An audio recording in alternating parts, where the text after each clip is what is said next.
بسم الله الرحمن الرحيم. الله أكبر الله أكبر الله أكبر.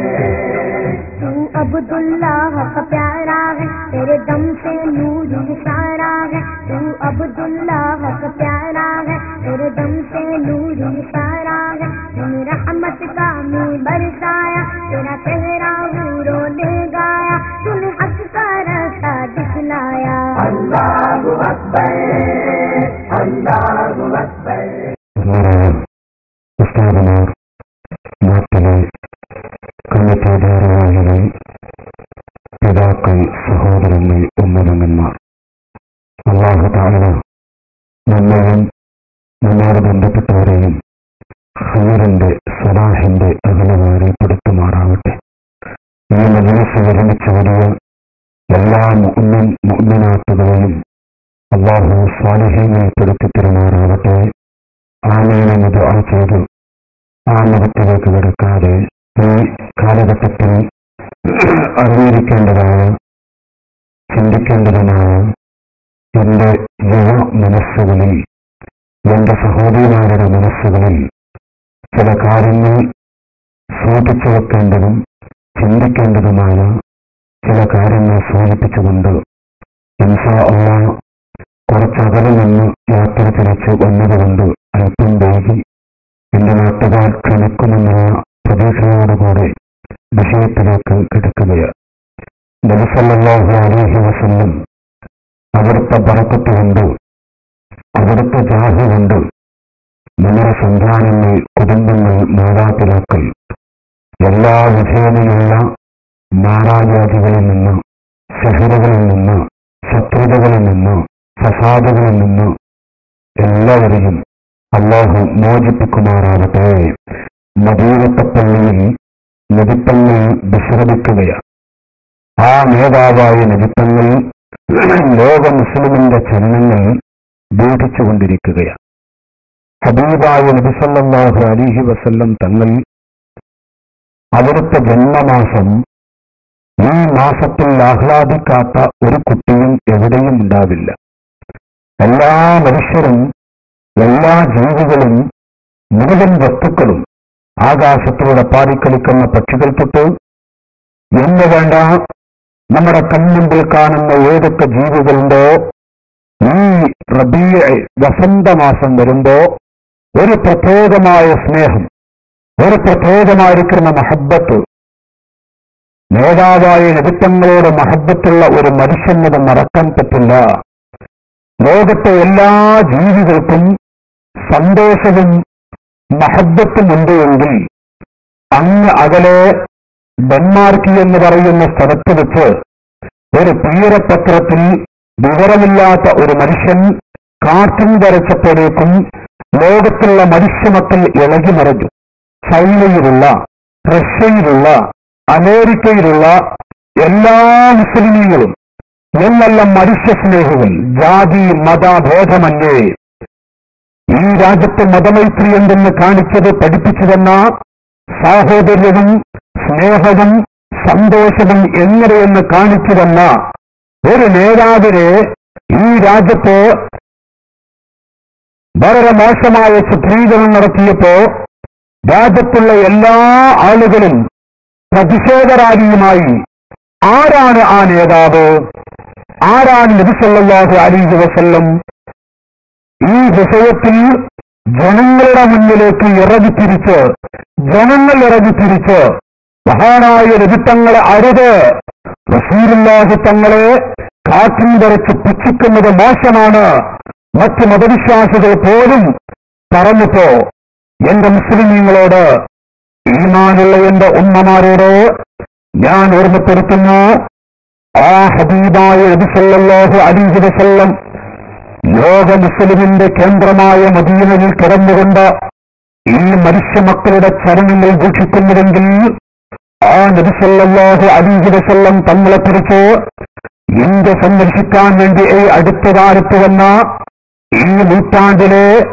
ഫിർഔനെന്ന് പറയാൻ പറ്റുന്ന, അല്ല ഈ നൂറ്റാണ്ടിലെ ഫിർഔൻ തന്നെയായ സാക്ഷാൽ അമേരിക്കൻ ജോർജ് ബുഷ് എന്ന് പറയുന്ന മനുഷ്യൻ ഈ രാജ്യത്തേക്ക് കടന്നുവന്ന് ഇന്ത്യയുടെ മണ്ണിലേക്ക് കടന്നു വന്നുകൊണ്ട് മുഹമ്മദ് നബി സാധാരണ മനുഷ്യനാണ്, അവിടുത്തെ ജന്മമാസത്തിന് പവറില്ല, അവിടുത്തെ ജന്മദിനത്തിന് പവറില്ല എന്നൊരു പ്രഖ്യാപനം, ഒരു പ്രസ്താവനമെന്ന് ഈ രാജ്യത്ത് ഒരു പ്രസ്താവന ഇറക്കിപ്പോയാൽ രാജ്യത്തുള്ള മനുഷ്യ മക്കളുടെ വേദന എത്രയായിരിക്കും?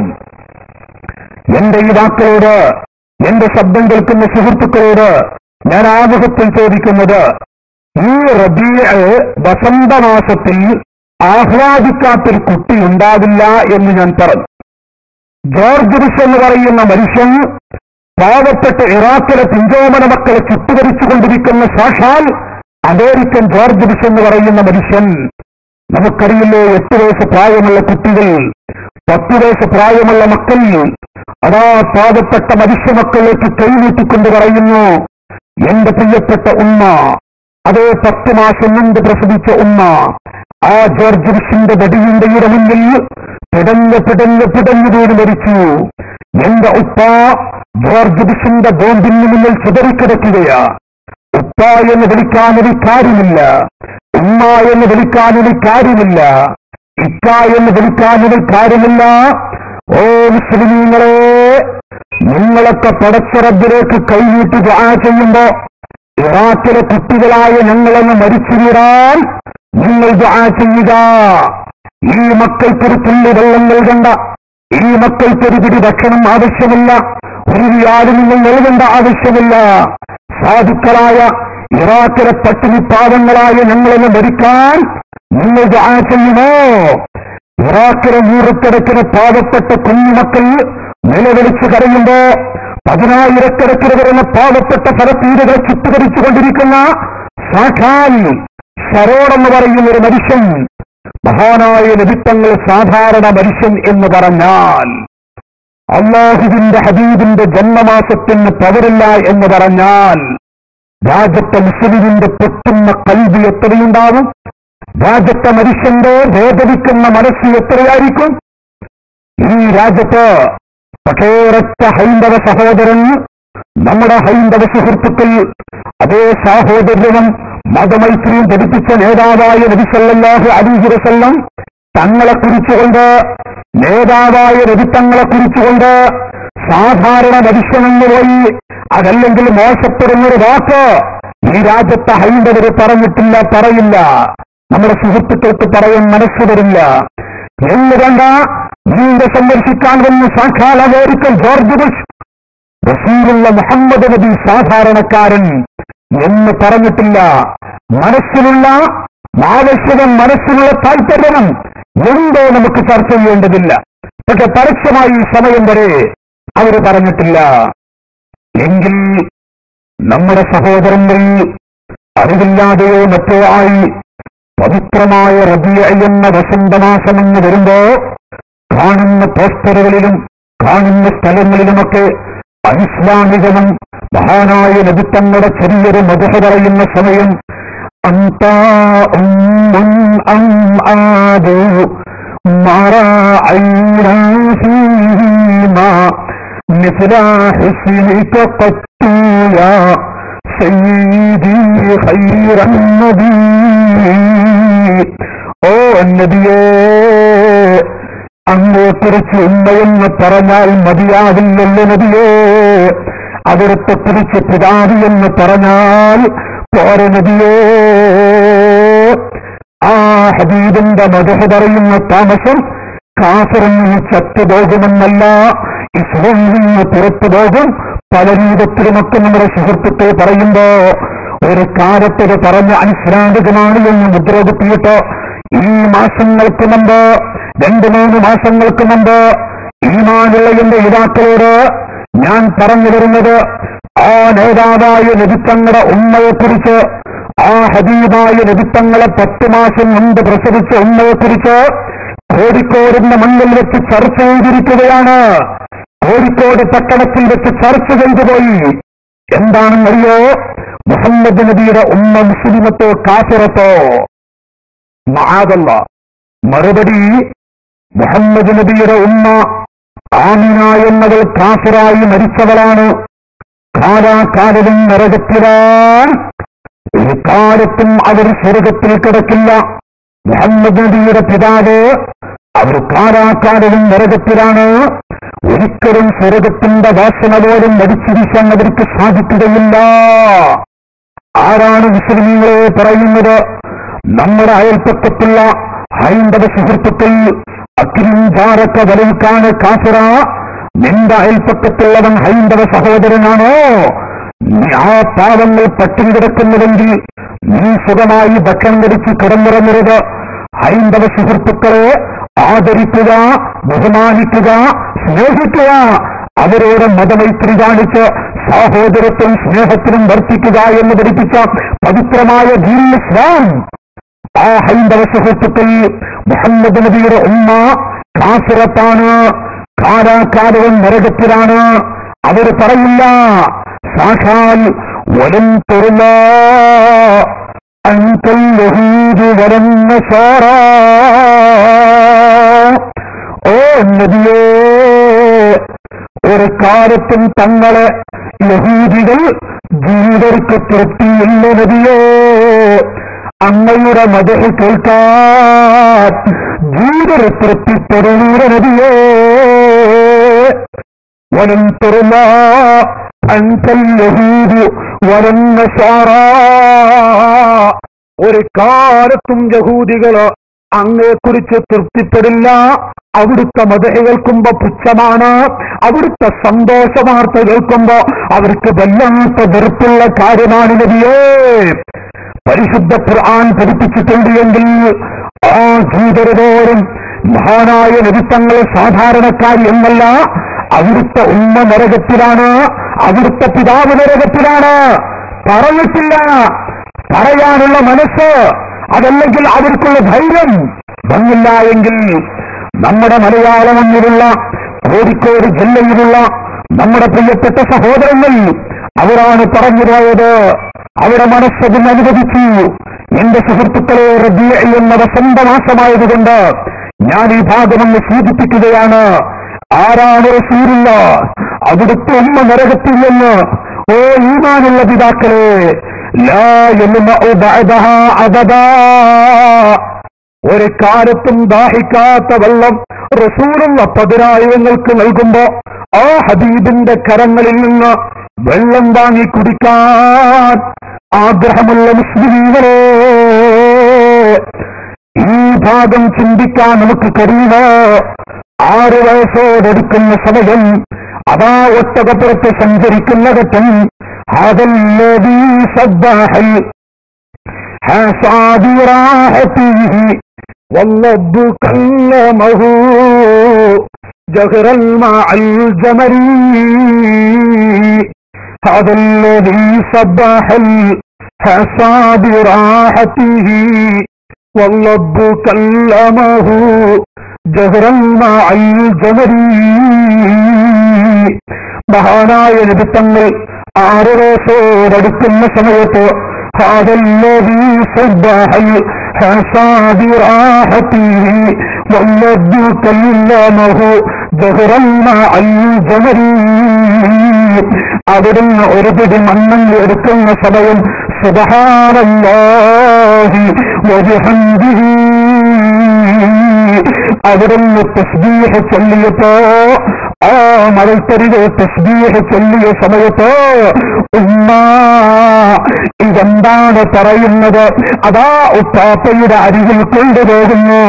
എന്റെ മോളെ ആമിന, എന്റെ പേരക്കിടാവ് അത് സാധാരണ കുട്ടിയല്ല, ഒരത്ഭുതകാരനാണ്. എന്തെല്ലാം കാണാൻ പോകുന്നു മോളെ. ആ കുട്ടിയുടെ മുഖത്ത് ഉമ്മ വെക്കുകയാണ്, ചുംബനം മരിക്കുകയാണ്. അവിടുന്ന് കുട്ടിയെന്ന് തിരിക്കുന്നു.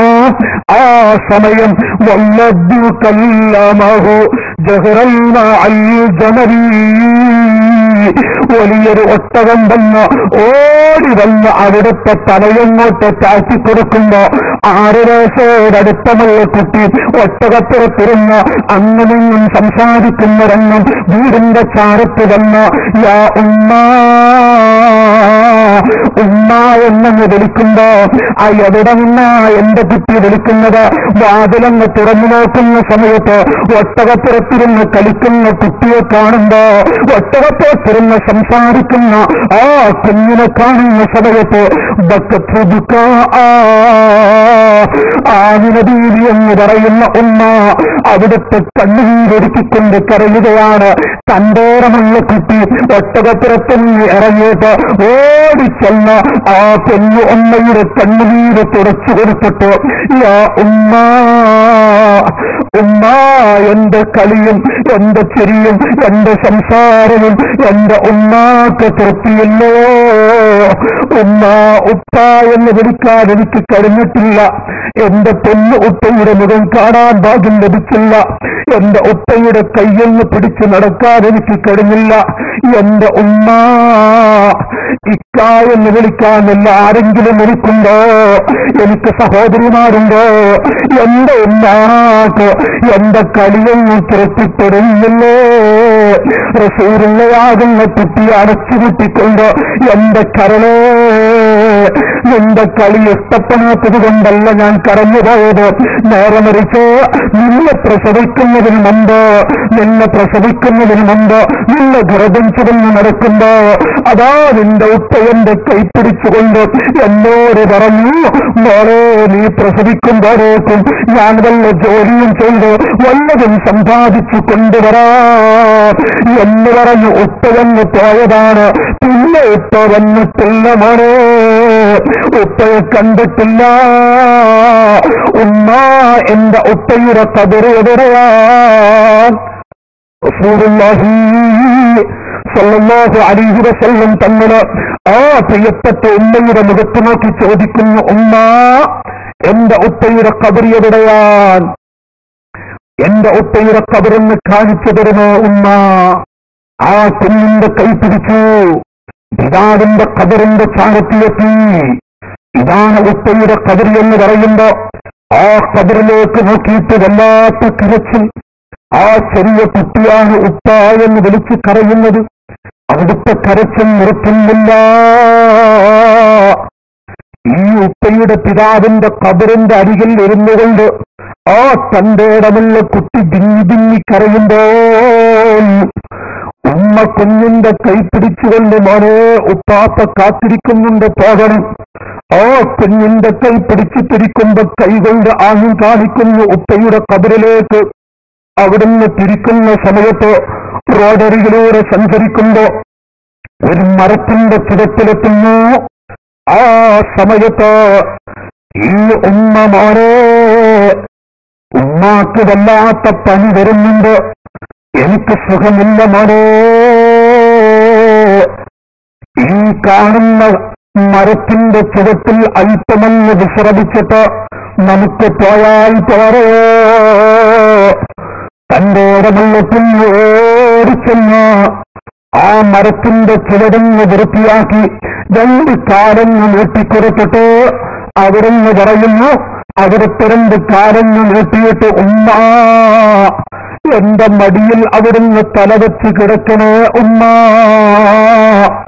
അല്ലാഹുവിന്റെ ഹബീബിന്റെ മടിയിൽ 10 മാസം മുമ്പ് പ്രസവിച്ച ഉമ്മ അവിടുത്തെ മടിയിൽ തലവെച്ച് കിടക്കുമ്പോൾ ആ കുഞ്ഞിന്റെ മുഖത്ത് ചെമ്പരമർപ്പിച്ചു ഇന്നാ ലില്ലാഹി വ ഇന്നാ ഇലൈഹി റാജിഊൻ. ആ കുഞ്ഞിന്റെ മടിയിൽ കിടന്നുകൊണ്ട് പ്രിയപ്പെട്ട ഉമ്മയെന്ന് വഫാത്താകുമ്പോ ആ ഉമ്മയുടെ കണ്ണ് തടവിക്കൊടുത്ത് മാരുടൻ തടവിക്കൊടുത്ത് ഉമ്മ എനിക്കാരുമില്ലല്ലോ, എന്റെ ഉമ്മയും എന്നോട് വിട പറഞ്ഞുവോ? ആ മരിച്ചു കിടക്കുന്ന ഉമ്മയുടെ മുഖത്തേക്ക് ആ ചെറിയ പിഞ്ചുബാലൻ അവിടുന്ന് ചുംബിച്ചുകൊണ്ട് ചുംബനമർപ്പിച്ചുകൊണ്ട് ഉമ്മ എനിക്കാരുണ്ട് ഉമ്മ. റസൂലുള്ളാഹിയുടെ മടിയിൽ കിടന്ന് വഫാത്തായ ഉമ്മ, ആ ഉമ്മ ഒരിക്കലും മുസ്ലിമത്തല്ല. കാലാകാലവും നരകത്തിലാൻ നരകത്തിൽ കിടന്ന് വെന്തളിയുമ്പോ ആ ഉമ്മയതാ വിളിക്കുകയാണ് മാരേ. റസൂലുള്ളാഹിനെ വിളിക്കുന്ന സമയത്ത് ആ ഉമ്മാക്ക്, ആ നബിക്ക്, മുഹമ്മദ് നബിക്ക് ഉമ്മയെ 10 മാസം മുമ്പ് പ്രസവിച്ച ഉമ്മയെ രക്ഷപ്പെടുത്താൻ കഴിയില്ല. ജീവിതത്തിൽ ഒരു നോക്ക് കാണാൻ കഴിയാത്ത, കൈയൊന്ന് പിടിക്കാൻ ഭാഗ്യം ലഭിക്കാത്ത ആ ഉപ്പയതാ നരകത്തിൽ കിടന്നു പറയുമ്പോ മോനെ എന്ന് വിളിച്ചാൽ ആ കുട്ടിക്ക് രക്ഷപ്പെടുത്താൻ സാധ്യമല്ല. മാതാവും പിതാവും കാലാകാലവും നരകത്തിലാണ്. പ്രിയപ്പെട്ട മുസൽമാൻ, ഈ മുസ്ലിം സമൂഹത്തിൽ ഉൾക്കൊള്ളാൻ കഴിയുമോ? ഈ രാജ്യത്തെ ഏറ്റവും വൃത്തികെട്ട മനുഷ്യൻ സാക്ഷാൽ അമേരിക്കൻ ജോർജ് ബുഷ്, റസൂലുള്ളാഹിന്റെ ഉമ്മ നരകത്തിലാണ്, അവിടുത്തെ വാപ്പയും നരകത്തിലാണ് എന്ന് ഈ രാജ്യത്തുള്ള മനുഷ്യ മക്കളോട് പറഞ്ഞു പോയാൽ എത്രത്തോളം വേദനിച്ചു പോകും മനുഷ്യ മനസ്സിലെങ്കിൽ ആ ആളുകൾക്ക് പറയാൻ തോന്നിയില്ല. അവര് പറഞ്ഞിട്ടില്ല, ലോകത്താരും പറഞ്ഞിട്ടില്ല.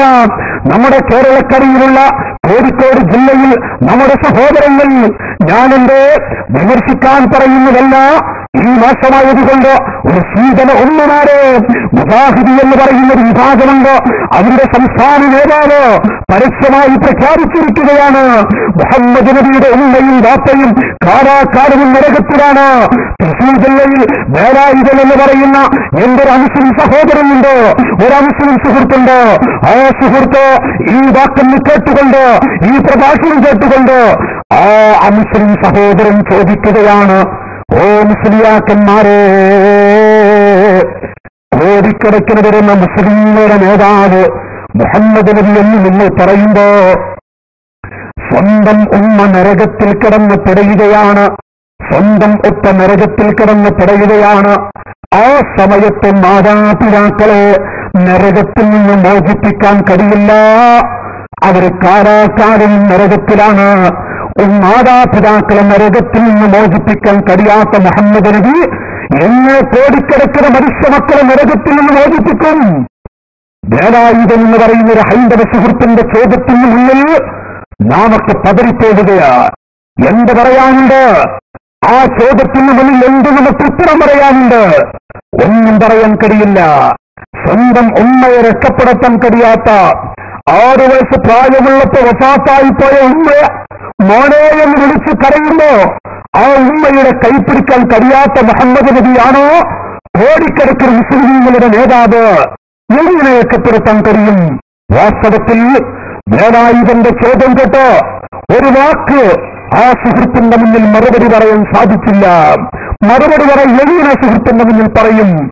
അത്തൈതു ഇലൈക യാ സമദി വഅൻത ദഖീറതി ലിറദി ശഫീഅൽ ഖൽഖി ഖുദ് ബിയദി വകുൽ ഗൗസി റസൂലല്ലാഹ്. ഹബീബായ നബി തങ്ങളുടെ ആ പച്ചക്കുബ്ബയുടെ താഴ്ഭാഗത്ത് ചെന്നുകൊണ്ട് യാ റസൂലല്ലാഹ്, നബിയേ, കൊല്ലം എത്രയായി ഞാൻ ഇവിടെ വന്നിട്ട്? 28 കൊല്ലം, 30 കൊല്ലമായി.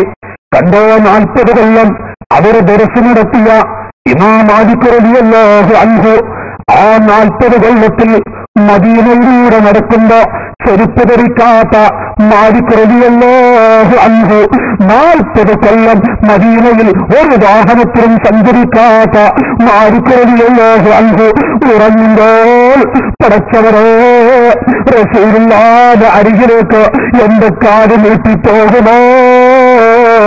പേടിച്ചിട്ട് മദീനത്തിന്റെ അതിർത്തിക്ക് അപ്പുറത്ത് പോയി കിടന്നുറങ്ങുന്ന മാലിക് റളിയല്ലാഹു അൻഹു. ആ മാലിക് റളിയല്ലാഹു അൻഹുവിനെ പോലുള്ള ആളുകൾ അതേ നബിത്തങ്ങളുടെ മുഖം കാണാൻ ആ റസൂലുള്ളാഹിന്റെ ചാരത്ത് നിന്നുകൊണ്ട്, നബിയേ, അവിടുത്തെ ബാക്കി വെള്ളം കുടിച്ചിട്ടില്ല, അവിടുത്തെ ബാക്കി ഭക്ഷണം ധരിച്ചിട്ടില്ല, അവിടുത്തെ കൂടെ ഒരു വക്കത്ത് നിസ്കരിക്കാൻ എനിക്ക് കഴിഞ്ഞിട്ടില്ല, അവിടുത്തെ പിന്നിൽ വെച്ച് നിസ്കരിക്കാൻ എനിക്ക് സാധിച്ചിട്ടില്ല. ഈ സാധുവായ പാവപ്പെട്ടവല്ല ജീവിതത്തിൽ മരിക്കുന്നതിന് മുമ്പ് അങ്ങയുടെ മുഖമങ്ങ് കാണുവാനറിയോ? അവിടുത്തെ കയ്യൊന്ന് കാണുമോ തങ്ങളോ? എത്ര ആളുകളാ ആ പെണ്ണുനബിയുടെ ഹദ്റത്തിൽ ചെന്നുകൊണ്ട് കണ്ണുനീരൊരുക്കി ദുആ ചെയ്തു പോയത്. അതൊക്കെ നേരിൽ കണ്ട് ഇനിയും അവിടെ ജീവിച്ചിരിപ്പുള്ള 29 കൊല്ലമായി കണ്ടോ ഹജ്ജാറിനെ പോലെയുള്ള പണ്ഡിതന്മാർ. ഫഹദീരീ മദീനത്തിഹി ഖറാറാ വർസുഖുൻ സുമ്മ ദഫ്നൻ ബിൽ ബഖീഇ യാ റസൂലല്ലാഹ്. തങ്ങളെ ഈ പച്ചക്കുബ്ബയുടെ താഴ്ഭാഗത്ത് വെച്ചുകൊണ്ട് കൊല്ലങ്ങളോളമായി ഞാൻ സ്വലാത്ത് ചൊല്ലിയിരിക്കാൻ തുടങ്ങിയിട്ട് അവിടുത്തെ മദഹുകൾ എഴുതാൻ തുടങ്ങിയിട്ട് യാ റസൂലല്ലാഹ് നീണ്ട 30 കൊല്ലത്തോളം ഇവിടെ ജീവിക്കാൻ നബിയേ എനിക്ക് ഭാഗ്യം ലഭിച്ചിട്ട് എന്റെ മരണത്തിന്റെ ഘട്ടമങ്ങ് വരുമ്പോ മദീനത്തെ പുറത്തേക്ക് മദീനയുടെ പുറത്തേക്ക് എന്നെ മാറ്റിവെച്ച് എന്നെ മരിപ്പിക്കല്ലേ നബിയേ. ഞാൻ മദീനയുടെ പുറത്ത് വെച്ച് മരിക്കുമോ തങ്ങളെ? റസൂലുള്ളാഹിയുടെ മുന്നിൽ വെച്ചുകൊണ്ട് 30 കൊല്ലത്തോളം ആ പച്ചക്കുബ്ബയുടെ താഴ്ഭാഗത്തിൽ നിന്ന് സ്വലാത്ത് ചൊല്ലുന്ന ആ മഹത്തുക്കളായ പണ്ഡിതന്മാർ അത്തയ്തു ഇലൈക യാ സനദി വഅൻത ഖൈറതി വദി സഫീഅൽ ഖൽഖി ഖുർബി യദി വകുൽ ഗൗസി റസൂലല്ലാഹ്. ഓ നബിയേ, പാവപ്പെട്ട എന്റെ കയ്യൊന്ന് പിടിക്കണം. ആരുമില്ലാത്ത സ്ഥലത്ത് അന്തസ്സഫീഉല്ലദീ തുർജാ ശഫാഅതുഹു അലാ സിറാത്തി ഇദാ മസല്ലത്തുൽ ഖദം യാ ഹബീബ്. ആരുമാരുമില്ലാത്ത സ്ഥലത്ത് ആരുമാരും നോക്കാനില്ലാത്ത സ്ഥലത്ത് എന്റെ കയ്യൊന്ന് പിടിക്കണേ നബിയേ. ഹബീബായ നബി സല്ലല്ലാഹു അലൈഹി വസല്ലം തങ്ങളെ മാടി വിളിക്കുന്ന കോടിക്കണക്കായ മുസ്ലിമീങ്ങൾ, ലക്ഷക്കണക്കിന് വരുന്ന മുസ്ലിമീങ്ങൾ, ആ മുസ്ലിമീങ്ങൾ ആ നേതാവായ നബി സല്ലല്ലാഹു അലൈഹി വസല്ലം തങ്ങൾക്ക് സ്വന്തം ഉമ്മയെ നരകത്തിൽ നിന്ന് മോചിപ്പിക്കാൻ കഴിയില്ല. അവർ കാലാകാലവും നരകത്തിലാണ്. എങ്ങനെ മുസ്ലിമീങ്ങളെ മോചിപ്പിക്കാൻ കഴിയുമെന്ന് ഈ രാജ്യത്തുള്ള മലയാള മണ്ണിലുള്ള ഹൈന്ദവ സുഹൃത്തുക്കൾ പോലും ചോദിക്കുമ്പോ എന്റെ സഹോദരി എവിടെ എത്തി നിൽക്കുന്നു നമ്മൾക്ക് അവസ്ഥ? മുസ്ലിമിന്റെ ജീവിതത്തിന്റെ സ്ഥിതി, മുസ്ലിമിന്റെ ഈമാനികമായ രംഗം എവിടെ എത്തി നിൽക്കുന്നു? എന്റെ പിതാക്കളെ നമ്മൾക്ക് വിലയിരുത്തേണ്ടുന്ന രംഗമാ ഞാനീ പറയുന്നത്. റസൂലുള്ളാഹിന്റെ ഉമ്മയെ നരകത്തിൽ കിടത്തിയിട്ട് നമ്മളൊക്കെ സ്വർഗത്തിൽ ഇങ്ങനെ ഉല്ലസിച്ചത് കൊണ്ട് എന്താണ് പിതാക്കളെ നമുക്ക് ലഭിക്കാൻ പോകുന്നത്? ആ പെണ്ണുനബിയെ 10 മാസം മുമ്പ് പ്രസവിച്ച ആ ഉമ്മ നരകത്തിൽ കിടന്നിട്ട് നമ്മളൊക്കെ ഇങ്ങനെ സ്വർഗത്തിൽ ഉല്ലസിക്കല്ലേ? ഈ ഒരു വിശ്വാസം ഒരു മുസ്ലിമിന് ഉണ്ടാക്കാൻ പറ്റുമോ? മുജാഹിദി എന്ന് പറയുന്ന നമ്മുടെ സഹോദരങ്ങൾ അറിവില്ലായ്മ കൊണ്ടോ മറ്റോ അതാ പ്രഖ്യാപിച്ചിരിക്കുകയാ. ഞാനവരെ എതിർക്കുന്ന രൂപത്തിൽ വിമർശന ശൈലിയിലല്ല എന്റെ ഈ നാട്ടുകാരോട് ഞാൻ പറയുന്നത്.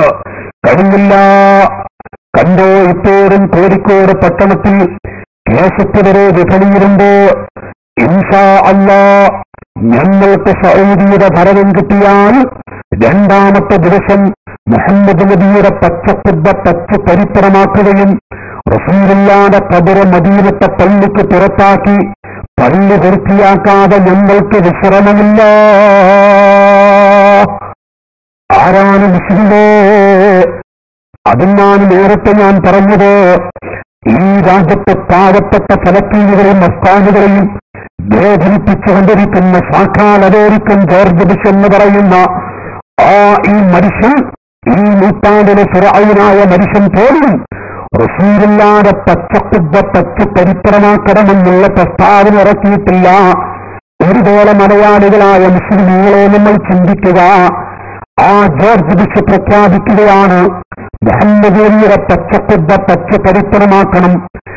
ഈ രാജ്യത്ത് ഇസ്ലാമിന്റെ കഠിന ശത്രുക്കൾ ആരെങ്കിലും മുഹമ്മദ് നബിയെ മദീനത്തെ പള്ളിയിൽ നിന്ന് പുറത്താക്കി പള്ളി വൃത്തിയാക്കണം എന്നൊരു പ്രസ്താവന ഇറക്കിയാൽ എന്താണ് നാടിന്റെ അവസ്ഥ? എന്താണ് രാജ്യത്തിന്റെ സ്ഥിതി? എങ്കിൽ ഞാൻ നേരത്തെ പറഞ്ഞ സഹോദരങ്ങൾ ഇതാ പ്രഖ്യാപിച്ചിരിക്കുകയാണ്, റസൂലുള്ളാഹിന്റെ പച്ചക്കുബ്ബ പച്ച പരിസരമാക്കിയിട്ടേ എനിക്ക് വിശ്രമമല്ലോ. ഈ രാജ്യത്തോട് പറഞ്ഞിരിക്കുകയാണ്, രാജ്യത്തെ ഉമ്മമാരുടെ മുന്നിൽ പ്രസംഗിച്ചിരിക്കുകയാണ്. നഊദു ബില്ലാഹ്, മുഅ്മിനീങ്ങൾക്ക് കേൾക്കാൻ കഴിയുമോ? ഹബീബായ നബി തങ്ങൾ വിട പറഞ്ഞു. അവിടുത്തെ ഹബീബ് അവിടുത്തെ കൂടെ ശരീരം മുഴുവനും സമയം മുഴുവനും മാറ്റിവെച്ച മഹാനായ സിദ്ദീഖ് റളിയല്ലാഹു അൻഹു കരണായ ബീവി ആയിഷ ബീവിയുടെ വീടിന്റെ അരികിൽ ചെന്ന് വാതിൽ മുട്ടുന്നു. ആരാണ് വാതിൽ മുട്ടുന്നത്? ആയിഷ മോളെ, ഉപ്പയാണ് തുറക്കണം. ആയിഷ ബീവി എന്ന വാതിൽ തുറക്കുമ്പോ റസൂൽ സിദ്ദീഖുൽ അക്ബറിന്റെ മുഖം ചുവന്നിരിക്കുന്നു. അവിടുത്തെ കണ്ണുനീരൊഴുകുന്നു. ആയിഷ ബീവി കണ്ണുനീര് തുടച്ചു കൊടുത്തിട്ട്, എന്റെ ഉപ്പ എന്തിനാണ് അവിടുന്ന് കരയുന്നത്? എന്താണ് അവിടത്തേക്ക് സംഭവിച്ചത്? ഹബീബായ നബി സല്ലല്ലാഹു അലൈഹി വസല്ലം തങ്ങളുടെ കൂട്ടുകാരനോട് കരളായ ആയിഷ ബീവി എന്ന് പറഞ്ഞപ്പോ അവിടുന്ന് പറയുന്നു, മോളെ ആയിഷ, ഞാൻ ആരാണ് എന്നറിയില്ലേ? എന്റെ ജീവിതം മുഴുവനും റസൂലുള്ളാഹിക്ക് സമർപ്പിച്ചില്ലേ? ആയിഷ സൗരമലയുടെ മുകളിലേക്ക് നടക്കുമ്പോ, അതാ മദീനയിലേക്ക് നടന്നു നീങ്ങുമ്പോ ആ മലയുടെ മുകളിലൂടെയല്ലേ സഞ്ചരിക്കുന്നത്? ആ സമയത്ത് ഞാനൊരിക്കൽ നബിത്തങ്ങളുടെ മുന്നിൽ നടന്നു. മറ്റു ചിലപ്പോ ബേക്കിലേക്ക് ഓടിപ്പോയി. എന്നോട് റസൂലുള്ള ചോദിച്ചു, യാ സിദ്ദീഖ്, എന്താണ് മുമ്പിലും ബേക്കിലേക്കുമായി ഓടുന്നത്? ആ സമയത്ത് എന്നോട് ഞാൻ പറഞ്ഞു, നബിയേ, വല്ല പാമ്പുകളും തോളുകളും വടിയിലുണ്ട് എങ്കിൽ എന്നെ കൊത്തിയിട്ട് ഞാനങ്ങ് മരിച്ചാലും അവിടുത്തെ കാലിലൊരു മുള്ളു പറക്കുന്നത് കാണാൻ എനിക്ക് കഴിയൂല നബിയേ. സിദ്ദീഖ്, ബേക്കിലേക്ക് എന്തിനാണ് ഓടുന്നത്? ഉത്ബത്ത് ശൈബത്തിനെ പോലെയുള്ള ആളുകൾ അവിടുത്തെ തലയെടുക്കണമെന്ന് പറഞ്ഞു പുറപ്പെട്ടിട്ടുണ്ട്. ഈ അബൂബക്കറിന്റെ മാറിലൂടെ ചവിട്ടിയിട്ടല്ലാതെ, സിദ്ദീഖിന്റെ മാറിലൂടെ നെഞ്ചിലൂടെ ചവിട്ടിയിട്ടല്ലാതെ നബിത്തൻ തങ്ങളെ അവിടുത്തെ അരികിലേക്ക് കഴിച്ചിടാൻ ഞാൻ സമ്മതിക്കുകയില്ല. സിദ്ദീഖ് റളിയല്ലാഹു അൻഹു പറഞ്ഞു. അവിടുന്ന് നടക്കുകയാണ്. ആ സമയത്താണ് ഒരു കല്ല് കണ്ടപ്പോ കല്ലിന്റെ മുകളിൽ അതാ നബി സല്ലല്ലാഹു അലൈഹി വസല്ലം അങ്ങ് ഇരുന്നുപോയി. ആ സമയത്ത് ഹബീബായ നബി തങ്ങൾ അലൈഹിവസല്ലം, യാ ഹബീബല്ലാഹ് യാ ശഫീഅൽ മുദ്നിബീൻ, എന്തിനാണ് നബിയെ ഇവരൊരുക്കുന്നത്? എന്താണ് അവിടത്തേക്ക് സംഭവിച്ചത്? ഹബീബായ നബി തങ്ങൾ ശബ്ദം കേൾക്കുന്ന പിതാക്കളെ, സഹോദരങ്ങളെ, റസൂലുള്ള പറയുന്ന സിദ്ദീഖ്, മോനെ, എന്റെ ചെരുപ്പ് പൊട്ടിയിട്ടുണ്ട്. എന്റെ വലതുകാലുള്ള ചെരുപ്പ് പൊട്ടി. ഒരു ആടി എന്റെ കാലിൽ തുറച്ചു. ഇപ്പൊ കാല് വല്ലാത്ത വേദനയുണ്ട്. എന്റെ വലത്തേക്കാലും നിലത്ത് വെക്കാൻ വയ്യ. അതുകൊണ്ട് ഞാനിവിടെ ഇരുന്നതാണ്. റസൂലുള്ളാഹിയെക്കാളും 2 വയസ്സാറിയുള്ള സിദ്ദീഖ് റളിയല്ലാഹു അൻഹു, യാ റസൂലല്ലാഹ്, തങ്ങളെ, ഞാനുള്ളപ്പോ അവിടുന്ന് നടക്കണോ നബിയേ? ഞാനുള്ളപ്പോ അവിടുന്ന് നടക്കണോ നബിയേ? ഹബീബായ നബി തങ്ങളെ എടുത്തിട്ട് അവിടുത്തെ ചുമരിൽ വെച്ചുകൊണ്ട് അതാ മലയുടെ മുകളിലേക്ക് നടക്കുന്നു. ആ സിദ്ദീഖ് റളിയല്ലാഹു അൻഹു കരളായ ആയിഷ ബീവിയോട് വന്നിട്ട് പറയാ, എന്താ ആയിഷ, ആ മലയുടെ മുകളിലേക്ക് ഞാനല്ലേ റസൂലുള്ളാഹിനെ പൊക്കിക്കൊണ്ടുപോയത്? എന്റെ ജീവിതം മുഴുവനും അവിടുത്തെ കൂടെ സമർപ്പിച്ചല്ലേ? മോളെ, ഈ ഉപ്പാക്ക് വലിയൊരാഗ്രഹമുണ്ട്. നീ ഒരു കാര്യം പറഞ്ഞാൽ, നീ സമ്മതിച്ചാൽ ഉപ്പാക്ക് രക്ഷപ്പെടാൻ കഴിയും. മോളെ, ഉപ്പ, എന്താണ് അവിടുത്തെ ആഗ്രഹം? അവിടുന്ന് പറയണേ, ഉപ്പ, മോളെ, നിങ്ങളുടെ വീട്ടിൽ ആ കാണുന്ന സ്ഥലത്ത് റസൂലുള്ള കിടക്കുന്നില്ലേ? അവിടുത്തെ കാറിന്റെ ചുവട്ടിൽ എനിക്കൊന്ന് കിടക്കാൻ ആയിഷ നീ സമ്മതം നൽകുമോ? ഉപ്പ അവിടുത്തെ ആഗ്രഹം അത് തന്നെയാണ് എന്റെയും ആഗ്രഹം. ആ ശബ്ദമെന്ന് കേട്ടപ്പോ, ആ വാക്കെന്ന് കേട്ടപ്പോ അൽഹംദുലില്ലാഹ് ആവേശത്തോടെ സിദ്ദീഖുൽ അക്ബർ പുറത്തേക്ക് വരികയാണ്. എനിക്ക് വഫാത്തായാൽ എന്താണ്? അവിടുന്ന് ലോകത്തോട് വിട പറഞ്ഞു. മദീനത്തെ പള്ളിയിൽ കൊണ്ടുവന്ന സഹാബികൾ അദ്ഖിലുൽ ഹബീബ ഇലൽ ഹബീബ്, അദ്ഖിലുൽ ഹബീബ ഇലൽ ഹബീബ്. റസൂലുള്ളാഹിനെ മാടി വിളിക്കുന്നു. നബി തങ്ങളുടെ ഭാഗത്തു നിന്നൊരു ശബ്ദം ഉടൻ തന്നെ സഹാബത്ത് കൊണ്ടുപോയി സിദ്ദീഖുൽ അക്ബറിനെ അവിടുത്തെ ചാരത്ത് മറവ് ചെയ്യുമ്പോ സയ്യിദുനാ ഉമർ ഇബ്നുൽ ഖത്താബ് റളിയല്ലാഹു അൻഹു ചിന്തിക്കുന്ന പടച്ചവരെ, എന്റെ ഉമർ എന്റെ സിദ്ദീഖിന്റെ കാറിന്റെ ചുവട്ടിൽ എനിക്കൊന്ന് കിടക്കാൻ കഴിയുമോ? യാ അല്ലാഹ്, എന്റെ സിദ്ദീഖിന്റെ കാറിന്റെ ചുവട്ടിൽ എനിക്കൊന്ന് കിടക്കാൻ കഴിയുമോ? അവിടുന്ന് ദുആ ചെയ്യുന്നു. വർഷങ്ങൾ കഴിഞ്ഞ് അവസാനം ശത്രുവിന്റെ കുത്തേറ്റ് അകത്തെ പള്ളിയിൽ തുടങ്ങുകൊണ്ടിരിക്കുമ്പോ മോനെ അബ്ദുല്ലാ ഉമ്മയായ ആയിഷ ബീവിയോട് ചെന്നിട്ട് ഉമ്മ എന്റെ ഉപ്പ പിടഞ്ഞുകൊണ്ടിരിക്കുകയാണ്, അകത്തെ പള്ളിയിൽ പിടഞ്ഞുകൊണ്ടിരിക്കുകയാണ്. ആ ഉപ്പാക്ക് എന്റെ ഉപ്പ പിടഞ്ഞുകൊണ്ടിരിക്കുന്നു. റസൂലുള്ളാഹി തങ്ങളുടെ അരികിൽ സിദ്ദീഖുൽ അക്ബറിന്റെ കാറിന്റെ ചുവട്ടിൽ ഉപ്പാക്ക് കിടക്കണമെന്ന് പറഞ്ഞിട്ട് കരയുന്നുണ്ട്. അവിടുന്ന് സമ്മതിക്കുമോ ഉമ്മ? പടച്ചവരെ, ആയിഷ ബീവി തരിച്ചുപോയി. എന്റെ ഭർത്താവായ നബിത്തങ്ങളും എന്റെ ഉപ്പയായ സിദ്ദീഖ് റളിയല്ലാഹു അൻഹു കിടക്കുന്ന സ്ഥലത്ത് എനിക്ക് കിടക്കണമെന്ന് ആഗ്രഹിച്ചുകൊണ്ട് ഒരു സ്ഥലം ഞാൻ മാറ്റിവെച്ചിട്ടുണ്ട്. പക്ഷേ അമീറുൽ മുഅ്മിനീൻ ആവശ്യപ്പെട്ടാൽ എനിക്ക് അവിടെ കിടക്കാനുള്ള അർഹതയില്ല. മോനെ അബ്ദുല്ല, ഞാനിപ്പാക്ക് സമ്മതം കൊടുത്തു, ഞാൻ സമ്മതിച്ചു. ഓടി വരുന്നു പറയുന്ന ഉമർ ഇബ്നുൽ ഖത്താബ് റളിയല്ലാഹു തആല അൻഹു. ആ ഉമർ ഫാറൂഖ് ചോദിക്കുന്നു, മോനെ എന്താണ് ഉപ്പ പറഞ്ഞത്? എന്താണ് ഉമ്മ പറഞ്ഞത്? ഉപ്പ ആയിഷ ബീവി സമ്മതിച്ചു പോയി. ഉപ്പ ഉമർ ഫാറൂഖിന് വല്ലാത്ത ആദേശം. അതാ അവിടുന്ന് വഫാത്താകുന്നു. ആ പച്ചക്കുബയുടെ താഴെ കൊണ്ടുവന്ന് മറവ് ചെയ്യുന്നു. ഉമർ ഫാറൂഖിന് റസൂലുള്ളാഹി തങ്ങളെ അവിടെ നിന്ന് പുറത്താക്കി പള്ളി വൃത്തിയാക്കാനുള്ള തോന്നിയത്. സിദ്ദീഖുൽ അക്ബറിന് ആ പച്ചക്കുബ തച്ച് പരിപ്പുറമാക്കാനല്ല തോന്നിയത്. നേരെ മറിച്ച് അവിടെ നിന്ന് കിടക്കാനുള്ള വടിയുണ്ടാ. വസാഹിബക ഫലാ അൻസാഹുമാ അബദാ മിന്നി സലാമു അലൈക്കും മാ ജറൽ ഖലം. ഓ നബിയേ, മഹാനായ നബി തങ്ങളുടെ അരികിൽ ചെന്ന് കോരിക്കിടക്കുന്ന മനുഷ്യമക്കളെ സലാം പറയുമ്പോ ഉമർ ഫാറൂഖിന് സലാം പറയാതെ, സിദ്ദീഖുൽ അക്ബറിന് സലാം പറയാതെ അവർ തിരിച്ചു വരുമോ? ഒരു മുസ്ലിം ഹജ്ജ് കഴിഞ്ഞിട്ട് പ്രായമുള്ള പിതാക്കളെ, ഒരു കുട്ടിക്ക് സഹാബത്തിന് ഉമർ ഫാറൂഖിന് സലാം പറയാതെ തിരിച്ചു വരാനുള്ള മനസ്സ് വരുമോ?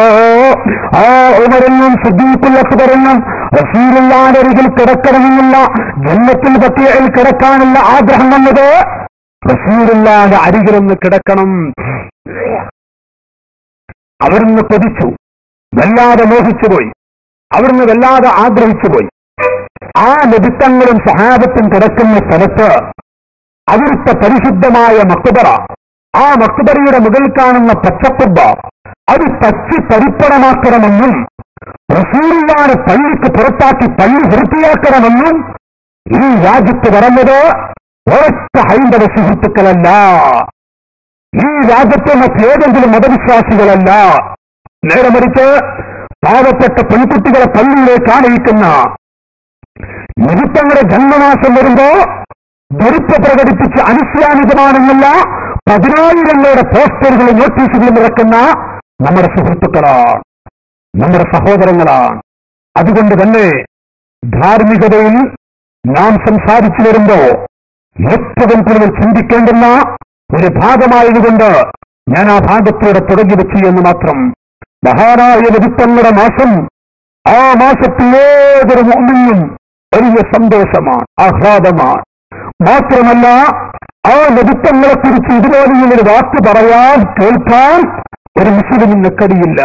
എങ്കിൽ എന്റെ ശബ്ദം കേൾക്കുന്ന ജേഷ്ഠാനുജന്മാരെ, എന്റെ ശബ്ദം കേൾക്കുന്ന ഉമ്മമാരെ, തമസ്സക് ബിൻ നബിയ്യ വകുല്ല സഅബിൻ യഹൂദു ഇദാ തമസ്സക ബിൻ നബിയ്യ. റസൂലുള്ളാഹിനെ മുറുകെ പിടിക്കുക.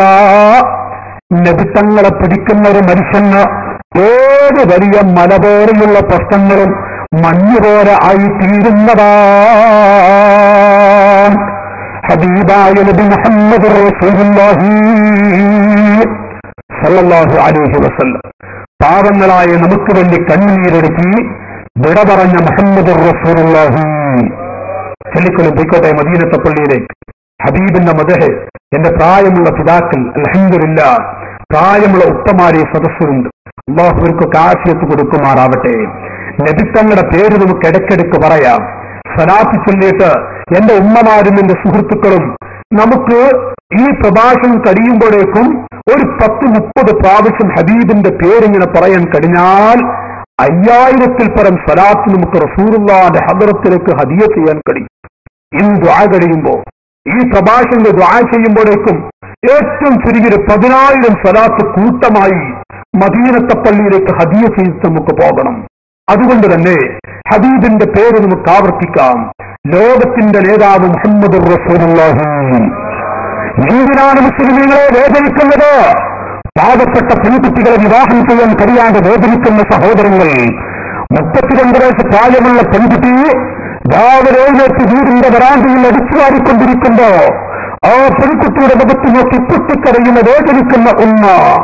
അപ്പോൾ അവിടെ ഇരുന്നുകൊണ്ട് വരാതിരുന്നുകൊണ്ട് അല്ലാഹുവിന്റെ ഖലാഅ് നീ കരയണ്ട, എന്റെ കുട്ടിയെ കെട്ടിച്ചുവിടാനുള്ള അവധി എത്തുമ്പോ കെട്ടിച്ചുവിടാം. മാതാപിതാക്കൾ ഒരു ഭാഗത്ത് കരയുമ്പോ വീടില്ലാതെ വിഷമിക്കുന്ന പാവങ്ങൾ മറ്റൊരു ഭാഗത്ത്, കുട്ടികളില്ലാതെ വേദനിക്കുന്ന സുഹൃത്തുക്കൾ വിവാഹം കഴിച്ച് 10-20 കൊല്ലമായി ഒരു കുഞ്ഞിന്റെ കാല് കാണാൻ കഴിയാതെ വേദനിക്കുന്ന സഹോദരങ്ങൾ മറുഭാഗത്ത്. മഹാന്മാർ ചോദിക്കുന്ന മനുഷ്യ, തമസ്സക് ബിൽ നബി വകുല്ലു സഅബിൻ യഹൂദു ഇദാ തമസ്സക ബിൻ നബി. റസൂലുള്ളാഹിനെ പിടിച്ചാൽ ഒരു മുസ്ലിമിന് പേടിക്കണോ? നബിത്തങ്ങളെ പിടിക്കാനില്ല. കോഴിക്കോട് ജില്ലയിലുള്ള എന്റെ പിതാക്കളോട് ആ പണ്ടത്തെ ഈമാൻ, ആ മുൻഗാമികളായ നമ്മുടെ പിതാക്കന്മാർ കാണിക്കുന്നത് ആ ഈമാൻ, യാ റസൂലല്ലാഹ് എന്ന് വിളിക്കുന്ന ആ അചഞ്ചലമായ വിശ്വാസം, അത് എന്ന് നമുക്ക് നമ്മുടെ ഹൃദയത്തിൽ ഊട്ടിയുറപ്പിക്കാൻ കഴിയോ അന്ന് നമുക്ക് രക്ഷപ്പെടാൻ കഴിയും. അല്ലേ ലഭിത്താറ് ഒന്നും വാപ്പൊക്കെ നരകത്തിൽ അവിടുത്തെ കുബ്ബ വിളിക്കാൻ നമുക്ക് അവധി കിട്ടിയാൽ, എന്നിട്ട് ദീനൊക്കെ ക്ഷണിക്കുക. എന്തിനാണ് ഖുർആൻ ക്ലാസ്, ഹദീസ് ക്ലാസ്? പാവപ്പെട്ട പെൺകുട്ടികളെ പള്ളിയിലേക്ക് ഒലിച്ചു കൊണ്ടുപോകുക. ഒരു പ്രശ്നമില്ല. ഗാനമേളയും നാടകവും എല്ലാം നടത്താം. ദിക്റിന്റെ ഹൽഖ നടത്തിയാൽ അനിസ്ലാമികം, ഗാനമേള നടത്തിയാൽ ഇസ്ലാമികം, സ്വലാത്തിന്റെ ഹൽഖ നടത്തിയാൽ അനിസ്ലാമികം, നാടകം നടത്തിയാൽ കുഴപ്പമില്ല. ഈ ഒരു അവസ്ഥയിലല്ലേ ഈ കാലഘട്ടത്തിൽ ഇസ്ലാമിന്റെ പേരിൽ മആദല്ലാഹ്, ഈ അടുത്തൊരു സഹോദരൻ, ഒരു മുജാഹിദ് സുഹൃത്ത്, അദ്ദേഹം ഒരു ആവേശത്തോടുകൂടെ പറഞ്ഞു, കണ്ടോ ഒരു പെൺകുട്ടി ബൈക്ക് ഓടിച്ചു കൊണ്ടുപോവുക, ഒരു പെൺകുട്ടി ബൈക്ക് ഓടിച്ചു കൊണ്ടുപോകുക, അതൊക്കെ ഞങ്ങളെ കൊണ്ട് കിട്ടിയതാണ്. ആവേശത്തോടെ മആദല്ലാഹ്, അതൊക്കെ ഞങ്ങളെ കൊണ്ട് കിട്ടിയ പവറാണത്. എന്തൊരാവേശമറിയോ? കാണുന്ന ടൗണുകളിലും കാണുന്ന സ്ഥലങ്ങളിലും കാണുന്ന എല്ലാ സ്ഥലങ്ങളിലും സ്ത്രീകളുടെ പടകളങ്ങ് ഇറങ്ങുമ്പോ അത് ഞങ്ങളുടെ കാരണം കൊണ്ട് കിട്ടിയതാണെന്ന് അഭിമാനിക്കുന്ന ഒരവസ്ഥയിൽ മുസ്ലിം സമുദായം എത്തിപ്പെട്ടുവെങ്കിൽ എന്റെ ശബ്ദം കേൾക്കുന്ന മുസ്ലിമീങ്ങളെ, നമ്മൾ ചിലത് ചിന്തിക്കേണ്ടതുണ്ട്. ഇവിടെയാണ് ധാർമ്മികതയെ കുറിച്ച് നാം ചർച്ച ചെയ്യുന്നത്. എനിക്ക് നിങ്ങളോട് ചിലത് പറയാനുണ്ട്. റസൂലുള്ളാഹിനെ കുറിച്ച് പറയുന്നൊരവസ്ഥ അത് ഞാൻ സൂചിപ്പിച്ചുകൊണ്ട് ഞാൻ ഈ നാട്ടിൽ നടക്കുന്ന ചില ചുറ്റുപാടുകള്, റസൂലുള്ളാഹിക്ക് പൊരുത്തമില്ലാത്ത ചില വാക്കുകള്, നബിത്തങ്ങൾ ഒരു കാലത്തും പൊരുത്തപ്പെടാത്ത ചില വിഷയങ്ങള് അതിവിടെ പറയാൻ പോവുകയാണ്. ആ ഹബീബായ നബിത്തങ്ങളെ ഏത് കാലത്തും പിടിക്കാനുള്ളൊരു മനസ്സ് ഉറച്ചവരെ, എന്റെ ഹബീബിന് വിരുദ്ധമായി ഞാൻ നടക്കില്ല. ഏത് സമയത്തും നമ്മെ പൊന്നുപോലെ സ്നേഹിച്ച, നമ്മെ സഹായിച്ചു പോയ ഹബീബായ മുഹമ്മദുർ റസൂലുള്ളാഹി. കാരണന്മാരെ, നാം കേട്ടിട്ടില്ലേ, ഒരു കാട്ടറബിയായ മനുഷ്യൻ ഓടി വന്ന് റസൂലുള്ളാഹിന്റെ മുന്നിൽ യാ മുഹമ്മദ് പേര് കേട്ടപ്പോൾ, വിളി കേട്ടപ്പോൾ തന്നെ ഇതിന് വിവരമില്ലാത്ത ഒരു തനി ആറാബിയാണ്, കാട്ടറബിയാണെന്ന് തോന്നി. ആ ആറാബിയായ മനുഷ്യൻ ഓടി വന്നുകൊണ്ട് യാ മുഹമ്മദ്, മുഹമ്മദ് എന്ന് വിളിച്ചിട്ട് റസൂലുള്ള കാരുണ്യത്തിന്റെ നേതാവിനോട് പറയുന്നു, അല്ലയോ നബിയേ, 4 പെൺമക്കൾ 7 പെൺമക്കളുള്ള ഒരു മനുഷ്യനാണ് ഞാൻ. എന്റെ മക്കളെ നല്ലതുപോലെ അവർക്കൊരു തുള്ളി വെള്ളം കൊടുക്കാനും അവർക്ക് ഒരു നേരത്തെ ഭക്ഷണം കൊടുക്കാനുമുള്ള വഴി ഏതെയുള്ള ഒട്ടകം കൊണ്ട് കിട്ടുന്ന വരുമാനമാണ്. ആ ഒട്ടകത്തെ ഇന്നലെ അബൂജഹൽ എന്ന മനുഷ്യൻ എന്നെ ഭീഷണിപ്പെടുത്തി കൊണ്ടുപോയി നബിയേ. ആ ഒട്ടകത്തെ ഒരിക്കൊന്നു വാങ്ങിത്തരുമോ? അങ്ങ് പാപങ്ങളെ സഹായിക്കുന്ന ആളല്ലോ, അങ്ങ് പാപങ്ങളെ സ്നേഹിക്കുന്ന ആളല്ലോ. എന്റെ ഒട്ടകത്തെ എനിക്കൊന്ന് വാങ്ങിത്തരണം. ഈ കാട്ടറബി എന്ന് പറഞ്ഞപ്പോ നബിത്തങ്ങൾ എഴുന്നേറ്റു. അവിടുന്ന് ഹബീബായ നബി സല്ലല്ലാഹു അലൈഹി വസല്ലം തങ്ങൾ എഴുന്നേറ്റുകൊണ്ട് വസ്ത്രം ധരിക്കാൻ വേണ്ടി ഒരുങ്ങിയപ്പോ ഉടൻ തന്നെ കാട്ടറബിയുടെ ചോദ്യം, നബിയേ, എവിടത്തേക്കാ വസ്ത്രം ധരിച്ചു പോകുന്നത്? അവിടുന്ന് മറുപടി, മോരെ, നിങ്ങളുടെ ഒട്ടകം വേണ്ടേ? അതിന് അബൂജഹലിന്റെ വീട്ടിലേക്ക് പോകണ്ടേ? അതിന് ഞാൻ വസ്ത്രം ധരിക്കുകയാണ്. യാ മുഹമ്മദ് സല്ലല്ലാഹു അലൈഹി വസല്ലം, നബിയേ, അവിടുന്ന് പോകരുത്. ഞാൻ വരുന്ന സമയത്ത് റോഡരികിൽ വലിയ വാല് പിടിച്ചുകൊണ്ട് ധീരനായ ഉമറദാ നിൽക്കുന്നുണ്ട്. ഞാൻ ഉമറിനോട് ചോദിച്ചു, ഉമറേ, ആരുടെ തലയെടുക്കാനാണ് അങ്ങ് നിൽക്കുന്നത്? എന്നോട് പറഞ്ഞത് മുഹമ്മദിന്റെ തലയെടുക്കാൻ വേണ്ടിയാണ്. ഇന്നലെ ദാറുൽ നദവയിൽ വെച്ച്, അഥവാ അബൂജഹലിന് ഇഷ്ടപ്പെട്ട ഓഫീസിന്റെ പേരാണ് നദവത്ത്. ദാറുൽ നദവ ലോക ചരിത്രത്തിൽ ആദ്യമായി നബിത്തങ്ങൾ സാധാരണക്കാരനാണ്, അവിടുത്തെ ജന്മമാസത്തിന് പവറില്ല എന്ന് പ്രഖ്യാപിച്ചൊരു കേന്ദ്രം അബൂജഹലിന്റെ ഓഫീസായ ദാറുൽ നദവയിൽ വെച്ചുകൊണ്ടാണ് എങ്കിൽ രണ്ടാമത് ഇന്ത്യ രാജ്യത്ത് പ്രഖ്യാപിച്ചിരിക്കുന്നത് നദവത്തുൽ മുജാഹിദീൻ എന്ന അബൂജഹലിന് ഇഷ്ടപ്പെട്ട ആ പേര് നാമം കൊടുത്തുപോയ ആളുകളാണ് നബിത്തങ്ങൾ സാധാരണക്കാരെന്ന് ഈ മലയാള മണ്ണിൽ ഇന്ത്യൻ ഈ രാജ്യത്ത് വെച്ചുകൊണ്ട് അവർ പ്രഖ്യാപിച്ചതെങ്കിൽ എന്റെ മുസ്ലിമീങ്ങളെ, 100 ഒട്ടകം മുഹമ്മദിന്റെ തലയെടുത്തു കൊണ്ടുവരുന്നവർക്ക് 100 ഒട്ടകം കൊടുക്കാമെന്ന് അബൂജഹൽ പ്രഖ്യാപിച്ചിട്ട് ഉമറദാ എഴുന്നേറ്റിരിക്കുകയാണ്. ഉമറഞ്ഞ് എഴുന്നേറ്റുകൊണ്ട് ഞാൻ കൊണ്ടുവരാം എന്ന് പറഞ്ഞ് ഇറങ്ങിത്തിരിച്ച് ആ റൂട്ടിൽ നിൽക്കുന്നുണ്ട്. നബിയേ, അങ്ങ് പുറത്തിറങ്ങല്ല.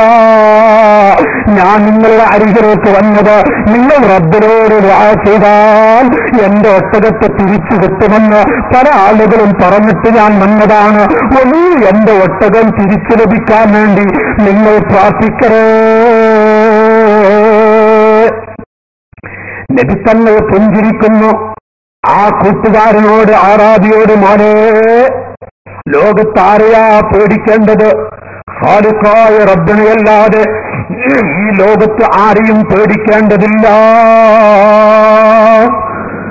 അവിടുന്ന് വസ്ത്രം ധരിച്ച് കാട്ടറബിയുടെ കൈപ്പിടിച്ചുകൊണ്ട് അബൂജഹലിന്റെ ഏറ്റവും വലിയ ശത്രുവായ അബൂജഹലിന്റെ വീട്ടിലേക്ക് പോകുന്നു. അവിടെ ചെന്ന് വാതിലങ്ങ് വിട്ടുമ്പോ വാതിലങ്ങ് വിട്ടാൻ നിൽക്കുന്ന സമയത്ത് വീട്ടിന്റെ ഉള്ളിൽ വല്ലാത്ത കലഹം. ഭാര്യയും ഭർത്താവും കലഹിക്കുകയാണ്. ചില വീടുകളിലൊക്കെ ഭാര്യയും ഭർത്താവും കലഹിക്കാറുണ്ട്. എന്നതുപോലെ ഭാര്യയും ഭർത്താവും കലഹിക്കുന്നു. സുബ്ഹാനല്ലാഹ്, എന്തിനാണെന്നറിയോ പിതാക്കളെ? ഭാര്യ പറയാ അബൂജഹലിനോട്, നിങ്ങളിപ്പോ മുഹമ്മദിന്റെ തലയെടുത്തു കൊണ്ടുവന്നാൽ ഉമറിന് 100 ഒട്ടകം കൊടുക്കാമെന്ന് പറഞ്ഞിട്ടില്ലേ? 100 ഒട്ടകം പോയി 10 ഒട്ടകം നിങ്ങളുടെ കയ്യിലുണ്ടോ? ഈ ഉള്ളത് തന്നെ പാവങ്ങളുടേത് കട്ടുകൊണ്ടുവന്നതല്ലേ? അപ്പോ അബൂജഹലിന്റെ മറുപടി, നീ മിണ്ടാതിരുമോളെ, അതൊക്കെ നമുക്ക് പറഞ്ഞു സോൾവ് ചെയ്യാം, നമുക്ക് പറയാം. അപ്പൊ അബൂജഹലിന്റെ ഭാര്യയുടെ മറുപടി, പറയലല്ല, പോയത് ഉമറാണ്. ഉമർ മുഹമ്മദിന്റെ തല എടുത്തു കൊണ്ടുവരും. 100 ഒട്ടകം കൊടുത്തില്ലെങ്കിൽ 2ാമത്തെ തല ഉമർ നിങ്ങൾ കൊടുക്കുന്ന. അപ്പൊ റസൂലുള്ള വാതിലും മുട്ടി. സുബ്ഹാനല്ലാഹ്, എന്റെ ജ്യേഷ്ഠാനുജന്മാരെ, റസൂലുള്ള വാതിൽ മുട്ടുന്നു. എവിടെയാ നോക്കണം? മുഹമ്മദ് നബിയുടെ തലയെടുത്തു കൊണ്ടുവന്നാൽ 100 ഒട്ടകം കൊടുക്കാം എന്നല്ലേ ഉമറിന് പ്രഖ്യാപനം വന്നിട്ടുള്ളത്? ആ ഉമർ തലയെടുത്തു കൊണ്ടുവന്നിട്ട് നിങ്ങൾ 100 ഒട്ടകം കൊടുത്തില്ലെങ്കിൽ 2ാമത്തെ തല ഉമർ നിങ്ങൾ കൊടുക്കും. അപ്പൊ റസൂലുള്ള വാതിലങ്ങ് മുട്ടി. ആരാണ് ആ വാതിൽ മുട്ടുന്നത്? ഭാര്യയുടെ ചോദ്യം. അവർ നിമിത്തങ്ങൾ, മോളെ ഞാനാ, അൽ അമീന. അതേ, എല്ലാവരുടെയും അൽ അമീനല്ലേ, 40 കൊല്ലത്തെ അൽ അമീനായ കുട്ടിയല്ലേ, അബൂജഹലിനും അറിയാ, ഭാര്യക്കൊരൊക്കെ അറിയാ. വാതിൽ തുറന്നു. അൽ അമീന റസൂലുള്ളാഹിനെ കണ്ടപ്പോ ഈ പെണ്ണ് കണ്ടോ, നബിത്തങ്ങൾ റസൂലുള്ളാഹിന്റെ മദഹ്. ഇപ്പൊ റബീഉൽ അവ്വൽ പറഞ്ഞിട്ട് മലപ്പുറത്തിൽ ഒരു പെണ്ണ് ഇളകിയിട്ടുണ്ട്. എന്തിനാണ്? എവിടെ നോക്കിയാലും റസൂൽ മുഹമ്മദിന്റെ മദഹും അവിടുത്തെ നബിദിനും അവിടുത്തെ മദഹും കുട്ടികളുടെ പാട്ടും എല്ലാം എന്തൊരു വൃത്തികേടാ കാണിക്കുന്ന ഒരു പെണ്ണിന്റെ പ്രസംഗം. നഊദു ബില്ലാഹ്, ചില പെണ്ണുങ്ങൾക്ക്, വഹാബിസ്റ്റ് പെണ്ണുങ്ങൾക്കുള്ള ഇളക്കാണ്. എന്നതുപോലെ ഈ അബൂജഹലിന്റെ ഭാര്യ റസൂലുള്ളാഹിനെ കണ്ടപ്പോ ഇളകിപ്പോയി. ഓടി വന്നിട്ട് അബൂജഹലിനോട്, എന്തിനാണ് മടിച്ചാലും ഉമർ, എന്തിനാ ഉമറോട് 100 ഒട്ടം ഉമറിന് കൊടുക്കാൻ നിൽക്കണം? മുഹമ്മദാണ് നമ്മളെ വാതിൽക്കല്, നിങ്ങൾക്ക് പോയി തകർത്തൂടെ, എന്നാ പിന്നെ 100 ഒട്ടം കൊടുക്കണ്ടല്ലോ. സുബ്ഹാനല്ലാഹ്, നിങ്ങൾക്ക് പോയി 100 ഒട്ടം കൊടുത്തൂടെ, അങ്ങ് തലയെടുത്തുകൂടെ? അപ്പൊ അബൂജഹല്, ഉമറോ അല്ല മുഹമ്മദോ, നമ്മളെ വാതിൽക്കലോ നമ്മുടെ പറമ്പിലോ? അപ്പൊ പെണ്ണിന്റെ മറുപടി, നിങ്ങളിപ്പോ മുഹമ്മദോ വാതിൽക്കൽ ആള് പോവും, വേണമെങ്കിൽ പോയി തകർത്തും. ഉമർ അബൂജഹൽ എഴുന്നേറ്റു. വലിയ മൂർച്ചയുള്ള വാളെടുത്തുകൊണ്ട്, എന്റെ ചെറുപ്പക്കാരെ, റസൂലുള്ളാഹിന്റെ തലയിടിക്കാൻ വേണ്ടി എഴുന്നേൽക്കുന്നു. അവൻ വന്നു വാതിലിന്റെ അരികിൽ. വാതിലങ്ങ് തുറന്ന സമയം ആ അബൂജഹലിന്റെ 2 കൈയിൽ അങ്ങ് വിറച്ചിട്ട് കയ്യിലുള്ള വാളങ്ങ് വീണ് ഒരൊറ്റ ഓട്ടം വീട്ടിലുള്ള കട്ടിലൂടെ അങ്ങ് വീണ് സബാല. അബൂജഹൽ മൂത്രമൊഴിച്ചു പോയിട്ട്. അറബി പെണ്ണുങ്ങൾക്കൊരു സ്വഭാവമുണ്ട്, ഭർത്താക്കന്മാര് ഭീരുക്കളായാൽ അവരവരുടെ പെട്ടിയെടുത്ത് അവർ പോകും. ഈ പെണ്ണ് പെട്ടിയെടുത്തു. അബൂജഹലിന്റെ ഭാര്യ സാരിയും ബ്ലൗസും ജാക്കറ്റൊക്കെ അവളവിടെ പെട്ടിയിൽ മടക്കി വെക്കുക. അങ്ങനെ ഉണ്ടല്ലോ. അബൂജഹലിന്റെ ഭാര്യയുടെ വസ്ത്രമാണ് ബ്ലൗസും ജാക്കറ്റൊക്കെ. റസൂലുള്ളാഹിന്റെ മക്കളുടെ കുടുംബത്തിന്റെ ഭാര്യമാരുടെ വസ്ത്രം പർദ, ബുർഖ, അങ്ങനെയൊക്കെയാണ്. ഇന്നൊക്കെ മാക്കൂസ, ഇറച്ചിക്കോഴി ഇറച്ചി വരും പോലെ ഇന്നെല്ലാം മാക്കൂസായിപ്പോയി. ഇന്നത്തെ കഥ പറയണ്ട. കോഴിക്കോട് ജില്ലയിൽ നമ്മുടെ ഇവിടെയൊക്കെ പണ്ടും ഇന്നൊക്കെ എത്ര മാറ്റമുണ്ട്. നാം തന്നെ ചിന്തിക്കുമ്പോൾ അറിയുന്നൊരു കാര്യമാണ്. പണ്ടത്തെ പോലൊന്നും അല്ല. സുബ്ഹാനല്ലാഹ്, മുമ്പ് ഒരു 10-12 വർഷങ്ങൾക്ക് മുമ്പ് നമ്മുടെ ഈ രാജ്യങ്ങളൊക്കെ വാഴ്ന്നു പറയുകയാണെങ്കിൽ, എന്താ ആചാര്യ, എന്താ ഇപ്പൊ കയ്യിലെ നൂല്? നമ്മളെ ചോദ്യം ഈ പ്രായമുള്ള പിതാക്കൾക്കറിയാം. എന്താപ്പോ ഒരു നൂല്? അതൊന്നുമില്ല ഉസ്താദെ, വീട്ടിലേക്കൊരു ചെരുപ്പ് വേണമെന്നാണ്. അപ്പൊ ഒരു ചെരുപ്പിന് അളവെടുത്ത് കൊണ്ടുപോകുക, നൂല്. ചെറുപ്പങ്ങൾക്കൊക്കെ അറിയാം. നൂല്, സ്ത്രീകളുടെ കാല് നൂല് കൊണ്ട് അളവെടുത്തിട്ട് പോവുകയാണ് ചെരുപ്പ് എടുക്കാൻ. എന്നിട്ട് 4-5 ജോഡി ചെരുപ്പ് കൊണ്ടുവരും. ആ ചെരുപ്പ് കൊണ്ടുവന്ന് ഏത് ചെരുപ്പായും ഇഷ്ടപ്പെടുന്ന അതെടുക്കുക, ബാക്കി തിരിച്ചു കൊണ്ടു കൊടുക്കുക. പിന്നെ സ്ത്രീകളല്ലേ, അവർക്ക് തോന്നി നിങ്ങൾ പോയി കൊണ്ടുവന്ന് വീണ്ടും ബാക്കി കൊണ്ടുപോയി കൊടുത്ത് വീണ്ടും തിരിച്ചു. അപ്പൊ 4 പ്രാവശ്യം നടക്കണ്ടേ? ഓ, ഞാൻ നിങ്ങളെ കൂടെ വരാം, കടന്റെ ബാക്കിൽ നിന്നാൽ മതി, എന്നാ പിന്നെ 2 വർഷം നടന്നാൽ പോരെ. നമ്മുടെ സ്ത്രീകൾ അവിടെ വാക്ക് കേട്ടപ്പോ നമ്മളതിൽ മയങ്ങിപ്പോയി. സ്ത്രീകളാണ് വലിയ തന്ത്രമുള്ള ആളുകളാണ്. ഈ മണ്ണില് അള്ളാഹു സൃഷ്ടിച്ച സൃഷ്ടികളിൽ ഏറ്റവും തന്ത്രമുള്ള ജീവികൾ ഒന്ന് കുറുക്കനും മറ്റൊന്ന് സ്ത്രീകളുമാണ്. അത് തർക്കല്ല, വല്ലാത്തൊരു വിശേഷം. നിങ്ങൾക്ക് അങ്ങനെ തന്നെയാണ്. കുറുക്കനും സ്ത്രീകളും വലിയ തന്ത്രമുള്ള ജീവികളാണ്. അവർക്കറിയാം. അവര് പറയും, ഞങ്ങൾ നിങ്ങളെ ബാക്കിൽ വരാം, നമുക്കൊരുമിച്ച് പോകാം. എന്നിട്ട് കടന്റെ ബാക്കിൽ അവർക്ക് നമ്മൾ കടയിൽ കയറിയിട്ട് ഷോപ്പിലൊക്കെ കയറി ഏതാണ് തുണിയാണോ സാരിയാണോ ചെരുപ്പാണോ എടുത്തിട്ട് കൊണ്ടുവന്ന് കൊടുക്കുക. എന്നിട്ട് അവർ ഇഷ്ടമുള്ള എടുത്ത് ബാക്കി തിരിച്ചു നമ്മൾ കൊണ്ടുകൊടുക്കും. ഇന്നോ സുബ്ഹാനല്ലാഹ്, നമ്മൾ കടന്റെ ബാക്കിൽ, അവര് ഷോപ്പിന്റെ ഉള്ളിലാ. ഇന്ന് മറിച്ചല്ലേ, നിങ്ങളൊക്കെ അറിയുന്ന കാര്യമല്ല. കോഴിക്കോടൊക്കെ പോയാൽ അറിയില്ലേ, നമ്മൾ കടന്റെ ബാക്കിൽ, അവർ ഷോപ്പിന്റെ ഉള്ളിലും. എന്നാലും പൊറുക്ക, ഒരു ഷോപ്പിൽ, ഏതെങ്കിലും ഒരു ഷോപ്പിൽ നിന്ന് ഇപ്പൊ കോഴിക്കോട് ജോലി ചെയ്യുന്ന ബിസിനസ് നടത്തുന്ന പല ആളുകളും ഇവിടെ ഉണ്ടാവും. നിങ്ങൾക്കറിയില്ലേ, നമ്മുടെ സഹോദരിമാർ, നമ്മുടെ ഇരിക്കുന്ന സഹോദരികള് ഒരു പിടിയിൽ കയറിയിട്ട് വല്ല സാധനം എടുത്ത് ഇറങ്ങുന്നത് ഉണ്ടാവില്ല. ചുരുങ്ങിയ 3-4 കടയിൽ കയറും. അത് അവർക്കൊരു ഹോബിയാണ്. എല്ലാ സ്ഥലത്തൊട്ടും മാങ്ങ വിൽക്കുന്ന സ്ഥലത്തും ഇതിന് എത്ര റുപ്യ, 1 കിലോ 20 റുപ്യ 15 റുപ്യ കുട്ടി വെച്ചോടെ നമ്മുടെ സ്ത്രീകളോടൊക്കെ എത്തും. എന്നാലും പൊറുക്ക, പണ്ടൊക്കെ ഒരു 5-8 വർഷം മുമ്പ് നമ്മുടെ രാജ്യത്തൊക്കെ ഇങ്ങനെന്നറിയോ, നമ്മൾ മുമ്പിലെടുക്കും. ഇനി ഇതൊക്കെ പോയാൽ നമ്മൾ അങ്ങാടി പോക്ക് തുടങ്ങിയാലും നമ്മൾ മുമ്പിലെടുക്കും, അവർ ബാക്കിലെടുക്കും. നമ്മളെ കയ്യില് അവരെ കയ്യിലേക്കും കുട്ടിയൊക്കെ. കുട്ടി ഉണ്ടെങ്കിൽ, ഒരു കുട്ടി ഉണ്ടെങ്കിൽ ആ കുട്ടിയും പിടിച്ച് അവരങ്ങനെ പോകും.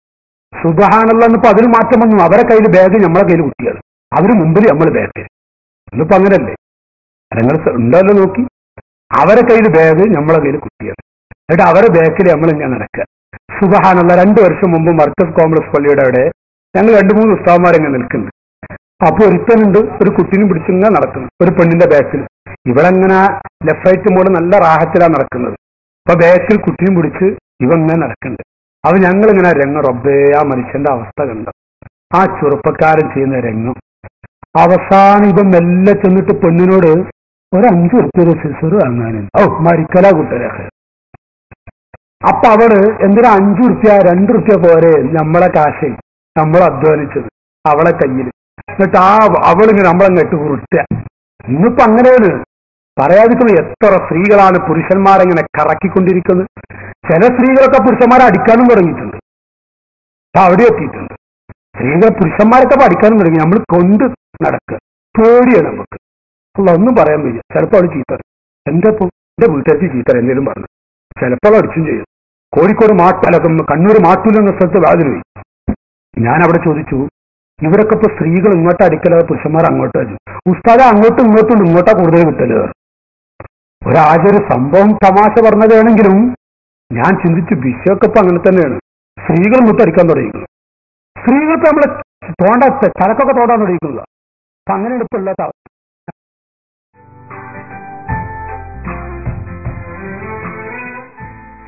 ആധുനിക ഫാഷനുകൾക്കൊപ്പം ആഭിജാത്യത്തിന്റെ പൈതൃക വേഷമായ പർദ്ദകൾക്കായി നഗരത്തിൽ പ്രവിശാലമായ ഷോറൂം.